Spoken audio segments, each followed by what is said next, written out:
It's time to accelerate. Hi, I'm your host, Andy Paul. Join me as I host conversations with the leading experts in sales, marketing, sales automation, sales process, leadership, management, training, coaching, any resource that I believe to help you accelerate the growth of your sales, your business, and most importantly, you. Hello, and welcome to Accelerate. It's Frontline Friday again. I'm Andy Paul with my special guest, Bridget Gleason. Bridget, how are you today? I'm doing great, Andy. Good morning. Did you get your run in this morning? I did. It's one of these things that I have to do. Well, I was going to say if I have to get up at 4 a.m, I do get up at 4 a.m. To get my run in. I do it as much for my mental health as I do for my physical health. So it's definitely part of my day. Now, how do you feel about running in the dark by yourself? I feel fine. Okay. I've done it, Andy, for so long. I don't think I really allow myself the luxury of an option. If I don't do it first thing in the morning, it doesn't get done. And what I've told people here, and they think I'm crazy, is I listen to books when I'm running, and I get totally lost. I know a lot of people, lost in the book, not lost on the streets. Yeah. And a lot of people listen to music, but I love listening to books. So I listen to a lot of business books or sales books or just all kinds of things. But it's something I look forward to every morning. All right. Well, here's hope you don't encounter a wild mountain lion or something in your run. So I did see a video online yesterday that some woman was on a hike in Florida on this boardwalk going through this swampy area. And she's taking video on her phone and just looking at the scenery, and then suddenly pans up this boardwalk, which is about maybe 4 feet wide, right? And you hear this clump, clump, clump, and this mountain lion is charging at her at a high rate of speed. Doesn't have anything to do with her. It just runs right by her as if she's not in there. She's going, oh my God, oh my God, oh my God. Andy, that's hilarious. I mean, it's hilarious because nothing happened. That would have scared the daylight out of me. It sounded like she was a woman there by herself. Maybe somebody was standing behind her. I don't know. She panned the camera. It's the big cat went by and no one was behind her. I think she was out walking by herself and came across this full-grown mountain lion that had someplace to go in a hurry, and it didn't involve her. Whatever mission the cat was on, it decided it didn't have any time for her. So, classic. Classic. So, well, good. Well, we'll skip the weather today since we just had our. That's right. We're on to other things. On to other things. In the dark. So, I wanted to talk about the complex enterprise sale today, and certainly something you're involved with Sumo Logic. I spent years doing that. So I said selling very large deals. So I guess I want to talk about what's changing in that environment, because there's been a lot of books written and people talking these days about the changes that exist in the complex enterprise sale environment. So I guess I'd first ask, what you've seen that's changed, let's say over the last 5 to 10 years, and we'll leave out the impact of the internet. Yeah, we all know that's had big changes. But what else have you seen? Well, I've seen that, as you said, we have complex enterprise sales here at Sumo Logic. The team I manage is the SMB and mid-market team. So the companies that we deal with are sub 1,000 employees. Mm-hmm. So what's interesting, though, because we're dealing with we do log management. So a very small company may have a very large deal. And so I think one of the things that's changing is this sort of enterprise sale or a big deal or a complex sale is not solely based anymore on just the size of the company. Like you can't make the delineation, okay, it's a big company, it's going to be complex, it's a smaller company, it's less complex. Right. It may be more complex, a larger company, because there will be more stakeholders, but the technology is just as complex. So there are issues that the team has that are the same, whether it's a small deal or a big deal. And I think that's one of the differences that I've seen. I would say the second is any of the studies that I've seen and read show that there are more decision makers now involved than there were, let's say, Andy, when you and I were selling in the dark ages, for those of you who don't know that it was, you would have more discrete decision makers, where now there's so much of it is done, I don't want to say by consensus, but a lot of people involved, even in smaller price points, smaller companies, there are more decision makers involved in a deal.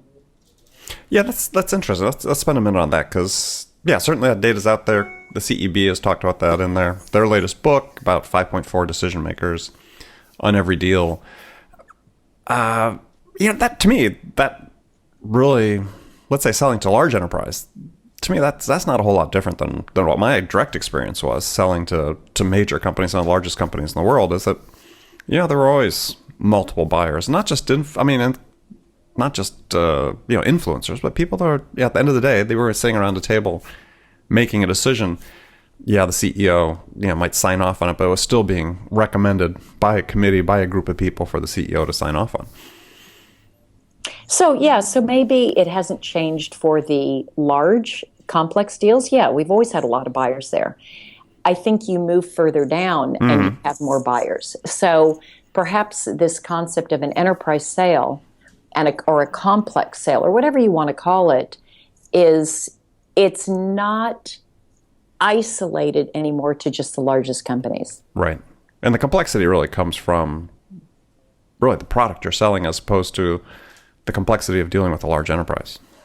Yeah, I think it's two things. I think it's the complexity of the product, as well as the complexity of the decision-making process and the number of people involved. And I'll tell you, it can be as difficult and painful to get something through a smaller organization that is highly siloed and not a lot of cross-collaboration communication and trying to get everybody on the same page, as it is a larger company who has probably had a bit more experience in working cross-functionally and more collaboratively. So there are different challenges, but it's not only the product, but it's also the decision-making process that can create complexity and can slow a deal down. Yeah, and I think one of the issues of complexity selling to small and mid-sized enterprises is that their perception of risk is different than the large enterprise. And I think that perception of the risk of making that decision is really what oftentimes contributes to sort of the elongation of the buying process on the part of the customer, because it's harder to pull the trigger for them. Yeah, and it's their perception. It's their perception of risk. And just as you were saying that, Andy, I was thinking about that.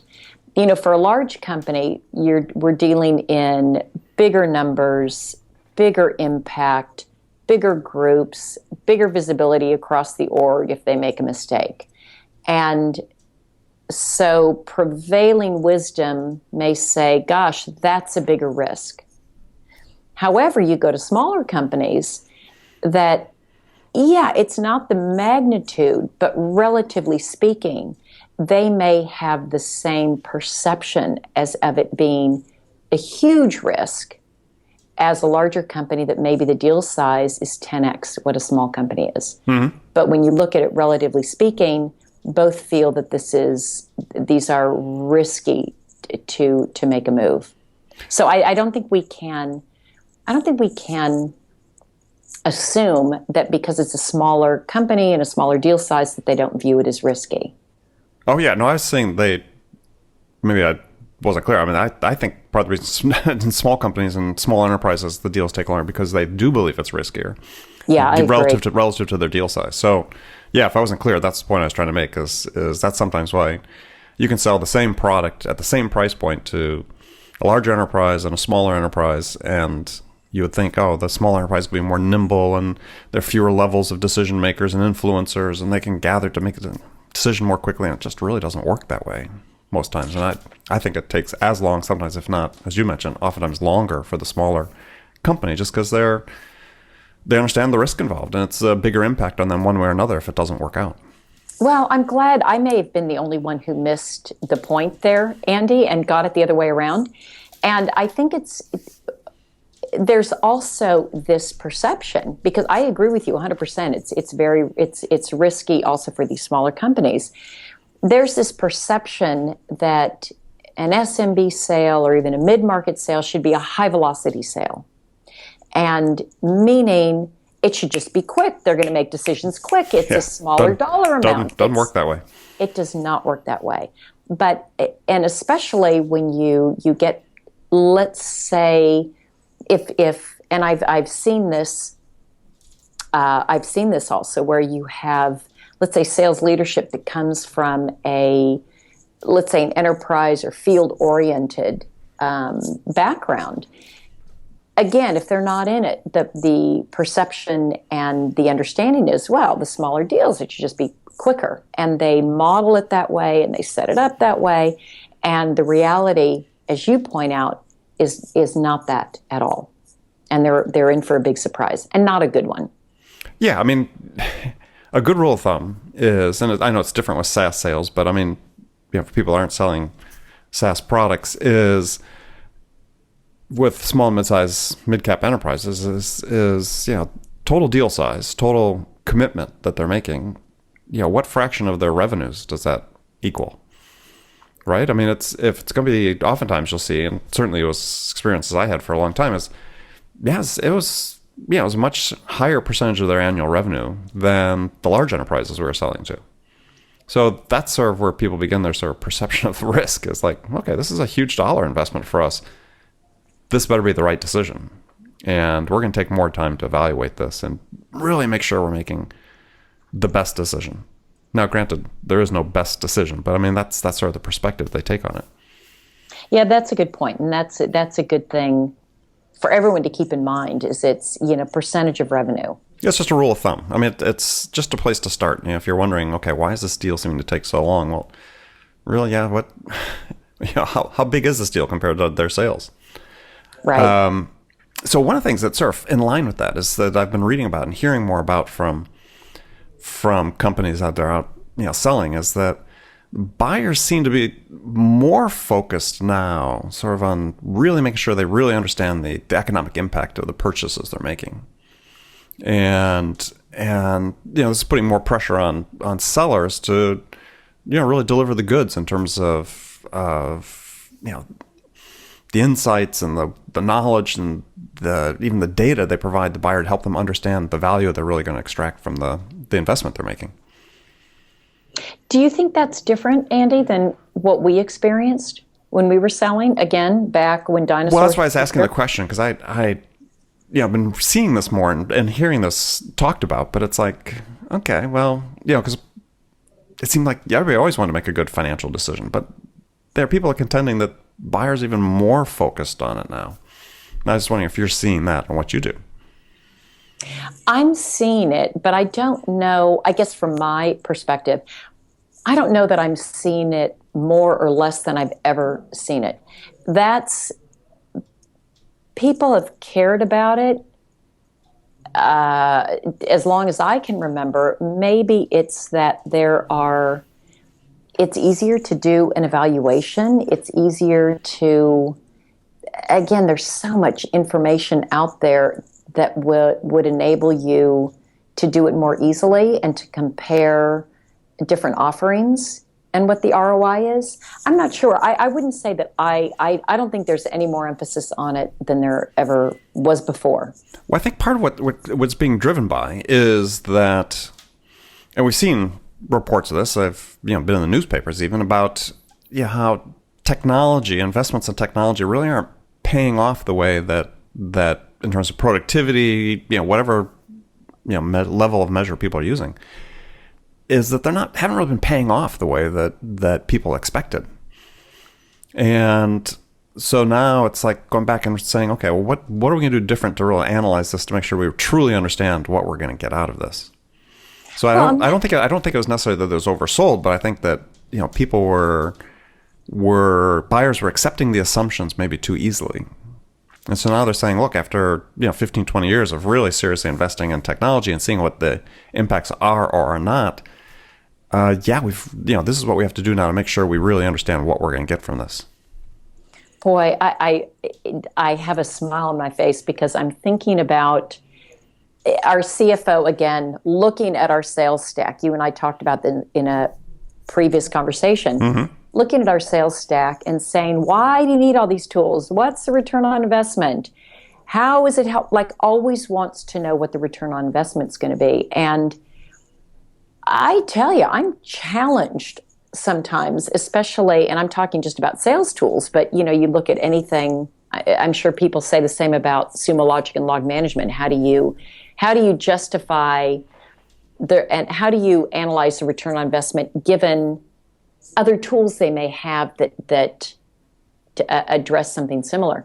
It's a challenge to know how to measure it and define it and sort of tease out what is this particular tool or service or product going to be able to provide in terms of return, and that's hard to do. Yeah, well, I think that was what sort of motivated that first question and I think some of the writing and talking that's going on about this topic is, how do you, as decision makers, they're really now putting the pressure on, I think, on sellers to say, okay, you got to give us some more so we really understand, what the ROI is going to be.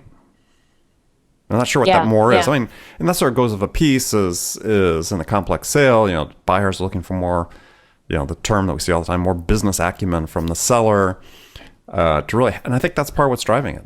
It's we've made these investments before, but the assumptions we made when we made the decision, turned out not to be reflected in reality once we had used it. Not that it was a negative, but maybe we just didn't reach as far with it as we thought we were going to go.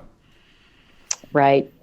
Yeah, we get prospects and customers asking us for that kind of information frequently here at Sumo Logic. And, we've put in ROI calculators that they can go and put in their people costs and different assumptions. And this, like most things, is a tool that needs to be continually tweaked and revised and updated as realities change.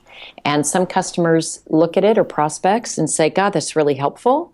Others say, that doesn't give me an accurate ROI at all. So I think people are struggling to figure out how to justify. And it's not only the seller the reason that the seller is interested in this is because the buyer needs a way to promote it internally. So I think they're trying to answer the question for themselves, but then also they're trying to answer the questions they're getting from other parts of the org. Yeah, and I think for buyers, their conundrum is they said, look, somebody will turn to them and said, well, hey, the last time we did this, your recommendation was we're going to get, X percent of return on this or X percent improvement in productivity. And we got improvement, but it wasn't to that level, right? It's X minus 1 or X minus 2 when we thought we were going to be at X. And that's sort of a credibility issue for somebody that really has the primary outcome is at stake, and they're the one responsible for that primary outcome. Yeah. So I think what things are, and I think this sort of talks about, how do you sell to some of these accounts is, one of the key things is, we've got this environment now where maybe there's a little more due diligence going in on the decision. The economic part of the decision is how do you identify who it is you're supposed to be talking to? And when you say who it is you're supposed to be talking to, do you mean in terms of the economic decision, making the economic decision? Well, not just economic decision, because I think that this is one of the problems I see a sort of failure mode for sales reps, especially in less complex deals, is not really spending the right amount of time selling to the right people that have the biggest, not necessarily the biggest influence, but also have the most at stake in the outcome. There's so much talk about, you got to sell to the C-suite, sell to the C-suite, so on. Great. Major accounts, certainly at times you need to do that. But oftentimes, I relate back to one client I worked with that had a really large deal, multiple millions of dollars a year deal with this one company. And when I first started working with them, they were really concerned about preserving this account and actually growing the account, which we did by quite a bit. But they didn't know at that time who, in this large dispersed organization where they had multiple buying points, buying their services, they didn't know who had the most at stake in the outcome of the service they provided.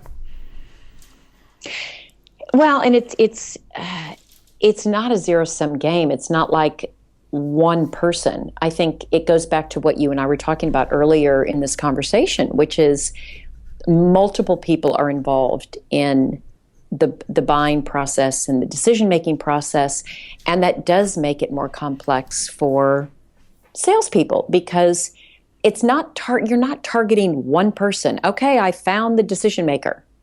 No, you've got to go and find and identify and connect with all the people involved in the decision-making process. And that can be tricky and challenging, and that's a skill in and of itself. And how do you develop that skill? Well, I think with a lot of things, Andy, it's practice. But is there something when you're coaching people that, are sort of, maybe been in the business for a while, but maybe taking the step up in terms of, selling a product of this complexity or to customers of that complexity? What do you find are their most common failure modes, and how do you coach them through that? What I see is sales reps getting too excited because they found someone in the decision-making process who is a champion, or they've identified one person and they haven't dug deep enough to understand and identify all the other players and how they're connected and how influential they are or aren't. Mm-hmm. And so then the deal will get stalled, or it'll get blocked, or it'll get stopped because they've stopped short of doing the investigation they really need to do to make sure that they understand fully who's involved. And sometimes, Andy, even within a company that they're selling into, the people they're talking to don't know who the other people are until they start to go to try to get something purchased. And I'm talking about kind of SMB mid-market. Well, it's true at large enterprise as well. And at large enterprises for sure. But right. I'm saying definitely at SMB mid-market, they don't always know. So it's not that anyone has been not upfront with them. It's that it may be a more siloed organization, and they're encountering people as they go through the process of trying to buy something that they hadn't realized had a say in the decision. So, yeah, and I think also one of the common things I see in those environments is people sort of reps get excited about dealing with what I call false champions, which are people who overestimate their own influence in the scheme of things, who may be very enthusiastic, but can't move the needle and can't influence other people internally. And correct. That is one of the most common failure modes you really have to be careful for if you're dealing a complex sale. Is you've got a champion, but they're not really able to make it happen. Yeah, that's a super good point. See that frequently. Yeah. So, other thing I want to talk about then is millennials as decision makers in complex sales. Is again, we're seeing now, generationally, easy for me to say, is now millennials coming into the decision making ranks. And what influence are you seeing that have on the buying process, the sales process, or whatever? Well, I mean, I see them as, you mean, how do they maybe make decisions? Yeah. More quickly or differently? Differently, yeah. Well, they are definitely the ones that are coming into these positions where they are making decisions. How have I seen it? Gosh, I don't know. It's a good question. I don't know if it's. I don't know if that's one of the reasons why there's more collaborative decision making and more people involved. It could be because that's definitely a millennial trait. People put that forth as a potential reason that do seeing more decision makers, but millennials be a little more collaborative, more consensus oriented. Certainly can contribute to that. Yeah, I'd have to think about it. I don't have I haven't thought about it in that way, and it's probably worth it. It's probably worth some thought because I know it does and will continue to impact just the sales process, what it looks like, the decision-making process. Definitely, as in other areas, definitely has an impact. Okay. Well, good. Well, that was my last question for today, and we'll give you time to think about that. You have a week until we come back. Great. And we'll lead off with that question the next time. So my guest today, as always on Frontline Friday, my very special guest, Bridget Gleason. Bridget, great to talk to you. Great to talk to you as well. And thank you, everybody, for tuning in, and we'll look forward to talking to you next Friday. All right, take care. Thanks for listening to the show. If you like what you heard and want to make sure you don't miss any upcoming episodes, please subscribe to this podcast on iTunes or Stitcher.com. For more information about today's guest, visit my website at andypaul.com.